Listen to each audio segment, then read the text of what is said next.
What's with all the police trucks outside and the cameras everywhere, Jamie? I'm not supposed to tell. Something happening? You know the butcher? They set up a trap for him.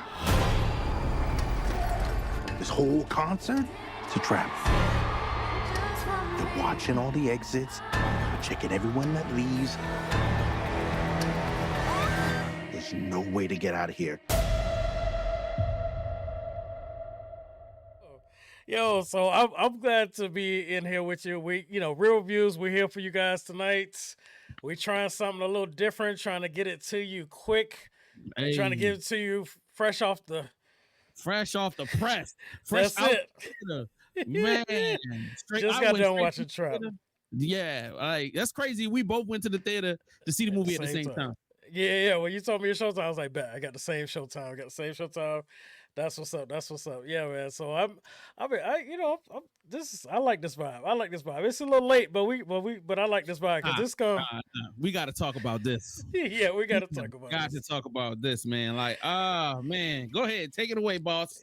So, in case you guys still aren't aware, Trap is M. Night Shyamalan's latest film, which honestly I didn't know it was his movie until just till I got the tickets. You know what I'm saying? But basically, a father and his teen attending a concert realizes it's a trap for a serial killer called the Butcher, who is played by our lead, and he's trying to figure out how to get out.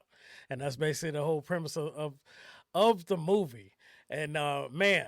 Let's go ahead and get right into it, man. Initial impressions, yes. Well, how'd you feel when you first found out about this? Super excited. I would like to clarify for the record, I am not an M. Night Shyamalan fan. Shyamalan my ding dong has dropped more flops than classics, but what I will say is that when he be firing on all cylinders, classic be legendary classic. I mean, like he's definitely. I don't know. Like, I don't know if I want to put him up there with legendary directors and writers, but he's got some classics, bro. That's all I got to say. But I wasn't excited. I felt like his name being on this brought it down some. However, the premise caught me. You know, I was definitely caught, and I was like, all right, I want to give it a try. Like, the premise just caught me, and I was like, this is gonna be interesting. I haven't seen something like this in a theater film. I've seen something like this on some B and C rated TV, but never in a theater. So you're a step ahead of me because I've actually never seen a concept like this. So initial impression for me, I didn't know it was an M. Night movie. So the premise itself just had me drawn in. I was very interested. I was going in scared because, you know, nowadays you can't watch that without a whole bunch of gore. So, but initial impression was I'm going to give this a try and hope that I walk out unscathed. Very true. Right. Because you just never know what you're gonna get. I was expecting some violence, and I was expecting some blood, but I was thinking more Hannibal or Silence of the Lambs, like manageable. You'll see a little bit of blood, a couple of slashes, but it's not gonna go over the top. That's what my hope was for. But we'll see whether or not that actually comes true or not. I got you. So you want to kick this off with your highs and lows? Oh, thank you so much for allowing me the opportunity. So, I had my nephew with me. He was excited. You know, he came in from Atlanta. You know, he live in Atlanta. He came to go, see the family. So he was like, I was actually going to just take Fame. And then he was like, what movie are you going to see? I said, I'm going to see Trap. So he's got excited. So we both in the theater. Fame drops out for the record. We're not gonna get into that. Highs are the tension is a high. It was definitely tense. Like, that was the first thing my nephew said when we walked out. He was like, yo, I ain't never been that tense in a movie theater in a long time. And I was like, nephew, I gotta agree. Like, following this, I think they did such a great job of following the main character and keeping you constantly going, all right, can he turn? Oh, can't go there. All right, can he do that? Like, my man is really, he on point the whole time. He trying to figure it out. The tension is phenomenal. Like, I love the tension. I loved the music. I honestly was like, yo, this music sound like some real 2024 pop artists, pop singer vibes. I love that. Let's see, what else did I love? I loved the framework of the story. What else would I have to say as a positive? I love that this was not a very expensive film. This is a very inexpensive film. There's one famous person who's, I mean, he famous. I mean, he's not a draw, but he was kind of like, oh yeah, we know him. That's it. Just one. That's just one. Everybody else are unknowns to me. I don't know the guy that plays the main character. I don't know any of these other people. There were no people that I was like, yo, I know you. Like the black dude looked familiar that was at the little merch stand. Mm-hmm. I just don't know where I seen him from. He's not recognizable to me. He's not a recognizable name. So I was kind of impressed that you kept my attention. I don't know who these people are. However, the acting's decent. It's not the best. It's not the worst. Okay. I was satisfied. And the twists and turns were sensible. Like I said, the budget wasn't over the top. It wasn't a bunch of locations. Mm-hmm. There's no car chases. There's no elaborate anything. This is very smart movie making. It's very, very locked in. Even when it comes down to the stage performances and even the outfits from the celebrities was like. So that's all I'm gonna say as far as the highs. Okay. Now, how can I give my lows without ruining the film? The lows are as follows. I feel like they didn't finish the script and they just, I felt like the first, it's obviously three parts to a film. The first two parts are beautiful. Mm-hmm. Once we get down to the last third, that's when it starts falling apart. Now, there's some smart little elements in the last third that I was like, yo, I respect this. All right. And then it just ends. And it tries to give you like a little, I'm offended at your No, not after you did, and then you try to go, there is no I'm offended. So that's that women. I don't even know where I'm at with my lows. All I think is next thing I didn't like. A lot of these moments, there are cameras. There are many police officers with microphones, two ways, and phones. So if we're all instructed to pay attention, and then a random person that seems to fit the description keeps popping up in different places, there would be conversation or even just a notation of this is an unusual person walking. Let's just take a note of that. Boom. Take a picture. Let's put it to the side. Another person ends up let's take another little, let's put that to the side. I feel like even if you weren't alarmed, some moments are enough to go, I'm just going, just in case. Let me just hold on to that. You never know. We might need to, because there are moments where there's a mass amount of conversations happen with a mass amount of people. So you would want to. So anyway, where's the last low I'm going to give this?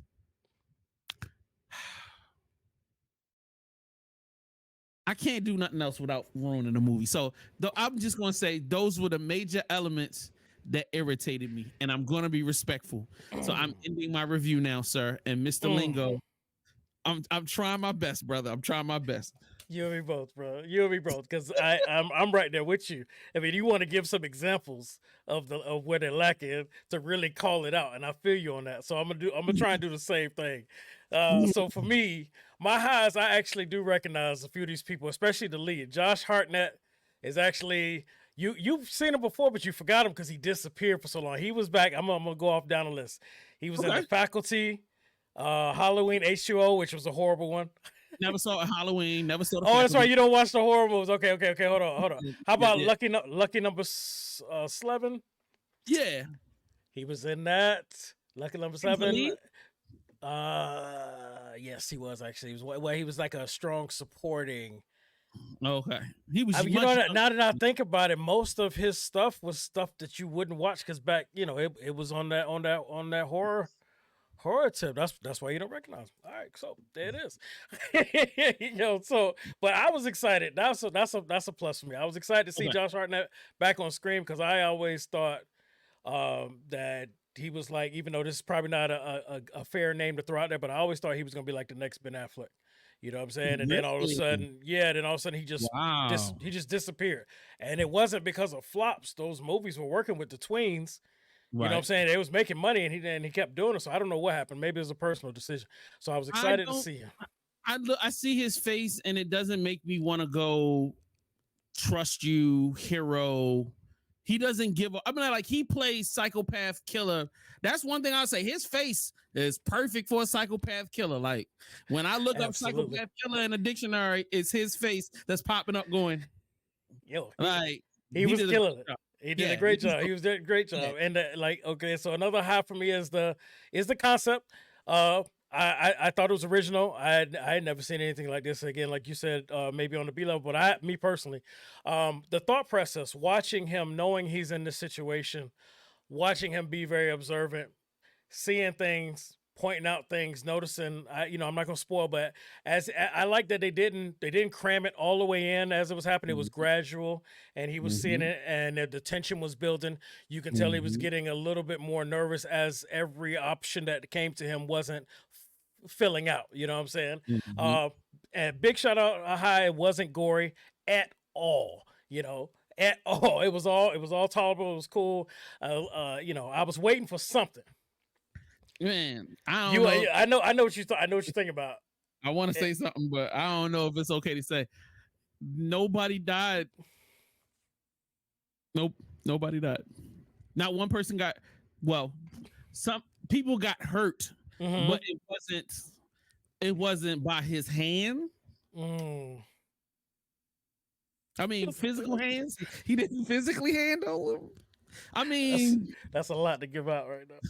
Is that a lot? My bad. I apologize. People who go watch this to see. People gonna be like, "God damn it, I want to see murder." I mean, the overall story is about him trying to escape. So you're not really going to see the murder. So let's right. But I'm trying to say, it take the movie up for that because I didn't notice it until I'm trying. Like, we was talking on the way. I'm like, wait a minute, hold up. For it to be as intense and heart-pounding and stressful, you know what I mean? I was like, to me, that's a credit to the director and that's a credit to the writer. Right. You know what I mean? If you give us this much tension and you give us this much fear, you know what I mean? And there's not a whole lot of over-the-top stuff. You know what I mean? Because it could have been so easy for them to be like, yo, we got to put some blood in here. We got to kill some drop people. A body here, drop a body there. You know what I'm saying? Right. Instead of being smart storytelling, I'll have to give them credit for that. But I apologize. I didn't mean to give away too much. All right. That's I probably won't say nothing else. Go ahead. So another high for me was, like you said, the music. M. Night's daughter actually wrote and produced all of that. She was the one that was playing the artist. That was M. Night's daughter. Shout out to her, man. Yeah, so the pop star in the film, Salika Shyamalan, that Lady Raven, that's his daughter. So she wrote, produced, and that's so the music was actually, every time I was here, I was like, yo, it's actually got a vibe to it. You know what I'm saying? So I was really drawn in. It just kept getting better and better. Another high for me is that I think this is one of the more straightforward stories that M. Night has ever written, because when he became famous, everybody was looking for that big twist, and I think he fell into a trap of his own making, where if you didn't deliver it, if you didn't deliver that big twist, or when he tried to, it failed. After everybody was looking for such a big one, after the one with I See Dead People or whatever. Yeah, that one. Yeah, so everybody's always been looking for the big, and this is probably what I liked, is I was looking for it too. I was like, I was saying, oh wait this, oh wait that, oh wait this, and then none of it. It was getting shut down every time, right? Exactly. So I was actually very pleased that it wasn't as it's because it was so straightforward. It wasn't predictable. Because we think in M. Night style, we're waiting for that big reveal, that big twist. So that was a big high for me. But now I got to get into my lows. Okay, so for me, some of the camera angles and close-ups were very uncomfortable for me. I didn't like all of them, and it almost gave me like that Smile, that horror film Smile vibe. I don't know if he was going for that, but sometimes it was just a little too much. You know what I'm saying? And it was bothering me. And then some of the other angles he was showing. There was one, where he was whispering in the girl's ear in the house, and he showed the angle from the stairs. It was just weird. I just didn't. Some of them were taking me out as a creator. Like, this isn't like helping the story. It isn't creating any suspense, any moments. Why did he choose to do it this way? So that was bothering me. Another low for me is that in situations where they were trying to sell the awkwardness of some characters and the uncomfortableness because they're starting to panic, I felt like they were overacting. I felt like the acting took a turn.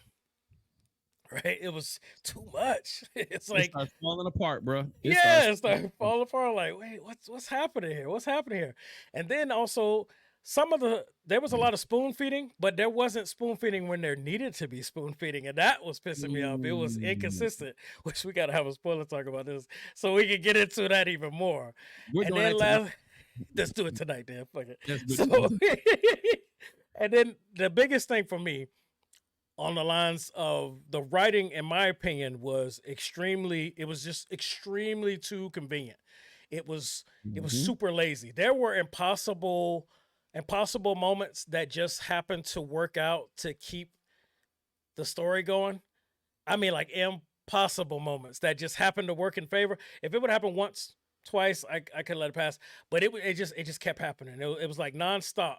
And I mean, even early in the film, it was just. And that's where the spoilers talk has got to come in. But I will say this, the writing was just extremely too convenient. And it ended up being where almost every other moment, I'm just like, come on, man. Come on. Like, come on. If you tried a little harder with your writing, you could have kept that same intensity and then just find other ways to work around. But I just felt like it was just too easy. He just kept getting bailed out. Just bailed out with some lazy writing. All right. So why don't we rate this thing and then let's get into a spoiler discussion. You see, I'm rocking like, all right, don't say nothing. Don't say nothing. All right. Is it a classic? Is it a good watch? Is it a catch on streaming? Is it a oh hell no? Or if you ever show me this ever again, I will. You and sir, I'm going to ask you to go first. Okay, so for me, I'm going to have to be extremely honest when I say it is not doing it for me. Despite the fact that I was on the edge of my seat, entertained, it kept me engaged. Okay. Everything afterwards that was pointing out to me with the bailout writing, it just kept lowering and lowering and lowering for me. So not doing it for me. I respect you for that, bro. I'm catching it on streaming, ladies and gentlemen. Oh, I'm going with it. I feel you. You are not wrong. However, I am not a cinephile elite as you are. Like I'm a dumb consumer. So sometimes one slips by and we're gonna talk about it. We all have our guilty pleasures, man. We all have our guilty pleasures, bro. I was the only black person talking, and I was just like, "Oh no!" I'm saying shit like, you know what I mean? Like the white people are just like, I wish he would just shut up. But yeah, that's where we are with it. That's what it is. That's what it is. All right, so y'all let us know in the comments what y'all thought about this. If you saw it or if you plan to go see it, yeah, we definitely want to know. And then after you do go watch it, you need to come back and get into the spoiler discussion. That's a fact, because it's about to go down. Be kind of dope, right?